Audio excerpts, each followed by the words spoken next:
नमस्कार दोस्तों, स्वागत है आपका प्रॉपर्टी मिश्रा शो में। मैं हूं आपका दोस्त और होस्ट प्रदीप मिश्रा और आज हम डिस्कस करेंगे क्या रिसेशन के समय घर खरीदना सही है या गलत है। आज हम जानेंगे कि करंट मार्केट में इकोनॉमिक स्लो डाउन के बावजूद प्रॉपर्टी खरीदना फायदे का सौदा हो सकता है या आपके लिए रिस्क बन सकता है। इस वीडियो में ऑथेंटिक डाटा, आरबीआई की नई policies, market trend, property rates, home loan interest, buyer safety, distress property deals और रेडी टू मूव या अंडर कंस्ट्रक्शन विकल्प जैसे हर पहलू पर आपको प्रैक्टिकल तरीके से बताऊंगा। आपको दूंगा एक्सपर्ट ओपिनियन और ऐसे इंसाइट्स कि आप इन्फॉर्म्ड और सही डिसीजन ले सकें। आप मिस नहीं कर सकते रियल ग्राउंड रियलिटी और सबसे लॉजिकल बायर फ्रेमवर्क को। अगर वीडियो पसंद आए तो लाइक, कमेंट, शेयर जरूर कीजिएगा और फ्यूचर में ऐसे मैक्रो और माइक्रो एनालिसिस आपको मिलते रहें, इसके लिए आपको चैनल को सब्सक्राइब करना है। तो चलिए शुरू करते हैं। नमस्कार, मैं हूं प्रदीप मिश्रा। प्रॉपर्टी मिश्रा शो में आपका स्वागत है। यहां हम आपको प्रॉपर्टी और प्रॉपर्टी मार्केट की हकीकत बताते हैं। नो बकवास, डायरेक्ट काम की बात। चलिए शुरू करते हैं। सबसे पहले करंट मार्केट रियलिटी और क्या स्टैटिस्टिक्स बोलते हैं ये आपको समझाता हूं। जी हां, आज इंडिया की प्रॉपर्टी मार्केट में क्या हो रहा है। लेटेस्ट डाटा के अकॉर्डिंग 2025 के पहली क्वार्टर में टॉप 9 सिटीज में हाउसिंग सेल्स 23% गिरी है। मुंबई और थाने में 34% तक गिरावट देखी गई है। प्रॉप इक्विटी के रिपोर्ट के अनुसार अप्रैल से जून 2025 में सेल्स पहली बार 4 साल में 1 लाख यूनिट से नीचे गिरी है। ये ट्रेंड क्लियर करता है कि मार्केट करेक्शन का फेज चल रहा है, लेकिन इसका मतलब ये नहीं कि ये बाइंग के लिए गलत टाइम है। एक्चुअली ये डिपेंड करता है कि आपकी financial situation, long term planning और कैलकुलेशन क्या है। तो इसके लिए मैं ले चलता हूं आपको आरबीआई पॉलिसी और इंटरेस्ट रेट के ऊपर। इंपॉर्टेंट बात यह है कि RBI reserve bank of India ने 2025 में रेपो रेट को घटाकर 5.50% कर दिया है और यह फरवरी से तीसरी बार रेट कट है। इसका direct impact home loan interest rate पे पड़ता है। करंटली जो होम लोन रेट चल रहे हैं वो 7.30 से शुरू हो जाते हैं। कैनरा बैंक और यूनियन बैंक जैसे पब्लिक सेक्टर बैंक काफ़ी कम्पिटिटिव रेट्स ऑफर करते हैं। इस सिनेरियो रिसेशन के दौरान प्रॉपर्टी बाइंग के लिए एक पॉजिटिव फैक्टर है। लोअर इंटरेस्ट रेट का मतलब है आपकी ईएमआई बर्डन कम होगी और अफोर्डेबिलिटी बेटर होगी। अब रिसेशन में प्रॉपर्टी बाइंग के एडवांटेजेस समझ लेते हैं। प्राइस करेक्शन का फायदा। रिसेशन के दौरान प्रॉपर्टी प्राइसेस जनरली करेक्ट हो जाते हैं। डेवलपर के पास अनसोल्ड इन्वेंट्री होती है। कई बार तो देखा जाता है कि डेवलपर्स बायर्स को अट्रैक्ट करने के लिए फ्लेक्सिबल पेमेंट प्लान और एडिशनल इंसेंटिव भी देते हैं। यहाँ नेगोशिएशन पावर को भी आपको समझना पड़ेगा। मार्केट में बायर्स की पोजीशन स्ट्रांग होती है। कंपटीशन कम होने से आप बेटर टर्म नेगोशिएट कर सकते हैं। रेडी टू मूव प्रॉपर्टी में स्पेशली ये एडवांटेज मिलता है क्योंकि डेवलपर क्विक सेल चाहते हैं। अब लॉन्ग टर्म एप्रिसिएशन पोटेंशियल को भी समझ लेते हैं। हिस्टोरिकल डाटा देखें तो रिसेशन के बाद प्रॉपर्टी प्राइसेस में सिग्निफिकेंट रिकवरी होती है। 2008 के फाइनेंशियल क्राइसिस के बाद भी इंडियन रियल एस्टेट मार्केट में स्ट्रॉन्ग कमबैक किया था। लॉन्ग टर्म इन्वेस्टर्स के लिए अपॉर्चुनिटी का टाइम होता है। रिसेशन में प्रॉपर्टी बाइंग के रिस्क भी होते हैं, सब पॉजिटिव नहीं है। जो रिस्क है वो भी समझ लीजिए। जॉब सिक्योरिटी का क्वेश्चन। रिसेशन का सबसे बड़ा इम्पैक्ट एम्प्लॉयमेंट पर होता है। करंट अनएम्प्लॉयमेंट रेट 5.2% है, जो पिछले मंथ के 5.6% से कम है, लेकिन स्टिल कंसर्न का विषय है। CMIE के डाटा के अनुसार एजुकेटेड यूथ में अनएम्प्लॉयमेंट रेट 13% तक है। अगर आपकी जॉब सिक्योरिटी क्वेश्चनेबल है या इनकम में इंस्टेबिलिटी है तो 20 साल के होम लोन का कमिटमेंट आपके लिए रिस्की हो सकता है। प्रोजेक्ट डिले का रिस्क ये भी अपने आप में एक बहुत इंपॉर्टेंट फैक्टर है, ये भी समझ लेते हैं।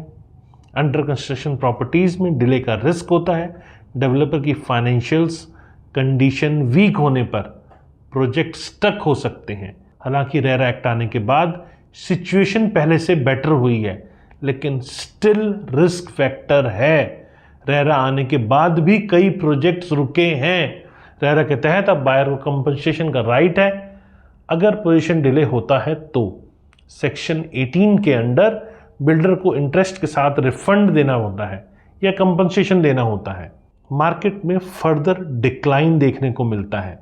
जी हाँ, ये पॉसिबल है कि प्राइजेस में और भी नीचे आ जाए। शॉर्ट टर्म इन्वेस्टर्स या जिन्हें जल्दी सेल करना पड़े उनके लिए लॉस का कारण भी कई बार बन सकता है। तो चलिए अब आपको ready to move versus under construction, जी हाँ, रिसेशन में कौन सा ऑप्शन आपके लिए बेटर है ये भी बता देता हूँ। रेडी टू मूव प्रॉपर्टी की पहले बात करते हैं। रिसेशन के दौरान रेडी टू मूव प्रॉपर्टीज एक सेफर ऑप्शन होता है। आप इमीडिएटली पोजीशन ले लेते हैं, रेंट और ईएमआई दोनों साथ साथ आपको नहीं देना पड़ता। प्रॉपर्टी की एक्चुअल कंडीशन आप देख सकते हैं और जीएसटी भी रेडी टू मूव प्रॉपर्टी पे किसी प्रकार का नहीं लगता है। वैसे currently ready to move properties की डिमांड कम होने से बेटर डील भी आपको मिल जाती है। मुंबई और दिल्ली एनसीआर में एस्टैब्लिश्ड एरिया में अच्छे ऑप्शंस भी अवेलेबल हो जाते हैं। तो चलिए अब अंडर कंस्ट्रक्शन प्रॉपर्टीज़ को भी समझ लेते हैं। अंडर कंस्ट्रक्शन प्रॉपर्टीज़ में 15 से 20% डिस्काउंट भी कई बार आपको मिल जाता है। रेडी टू मूव प्रॉपर्टी में अगर हम कंपेयर करें तो अंडर कंस्ट्रक्शन का डिस्काउंट ज़्यादा अट्रैक्टिव लगता है। पेमेंट भी कंस्ट्रक्शन लिंक होती है तो कैश फ्लो के लिए भी ये बेटर होता है। लेकिन रिसेशन के दौरान डेवलपर की फाइनेंशियल स्ट्रेंथ चेक करना आपके लिए बहुत ज़रूरी है। रेरा रजिस्टर्ड प्रोजेक्ट्स को ही चूज़ करें और डेवलपर का ट्रैक ज़रूर, मैं 3 बार बोल रहा हूँ, ज़रूर ट्रैक रिकॉर्ड आप देखें। तो चलिए अब समझते हैं कि किन कंडीशंस में बाइंग सेंस बनाती है। फाइनेंशियल स्टेबिलिटी सबसे इंपॉर्टेंट फैक्टर है, आपकी फाइनेंशियल स्टेबिलिटी। अगर आपकी जॉब सिक्योर है, एडुकेट सेविंग है और ईएमआई आपकी इनकम का 40% से कम है, तब बाइंग सेंस बनता है। इमरजेंसी फंड कम से कम 6 महीने के एक्सपेंसेस के लिए अलग से रखें। इससे रिसेशन के दौरान अनएक्सपेक्टेड सिचुएशंस आप हैंडल कर सकें। लॉन्ग टर्म प्लानिंग की बात करें तो अगर आपकी प्लानिंग 7 से 10 साल की है और इमीडिएट सेलिंग की ज़रूरत नहीं है तो रिसेशन बाइंग के लिए गुड टाइम हो सकता है। Real estate historically long term में गुड रिटर्न देता है। अब एंड यूज वर्सेस इन्वेस्टमेंट की बात कर लेते हैं।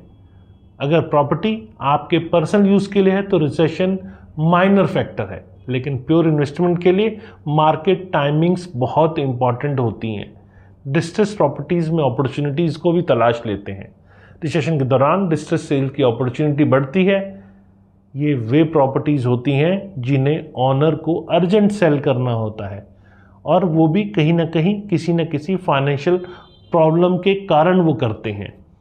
बैंक ऑक्शंस, फोरक्लोजर प्रॉपर्टीज और फोर्स्ड सेल में 15 से 30% तक कई बार डिस्काउंट भी मिल जाता है, लेकिन प्रॉपर ड्यू डिलिजेंस ज़रूरी है। लीगल क्लियरेंसेस, टाइटल वेरिफिकेशन और प्रॉपर्टी कंडीशन थॉरोली चेक करना बहुत ज़रूरी है। जब बात एनालिसिस की चल रही है तो चलिए रीजनल मार्केट एनालिसिस भी कर लेते हैं। मुंबई और एमएमआर, मुंबई में सेल्स 26% एनुअली गिरी है। हाई प्रॉपर्टी प्राइजेस और इकोनॉमिक प्रेशर के कारण डिस्ट्रेस सेल की अपॉर्चुनिटीज़ हैं। लग्जरी प्रॉपर्टी में 25 से 50 लाख तक के डिस्काउंट मिल रहे हैं। दिल्ली एनसीआर की बात भी कर लेते हैं।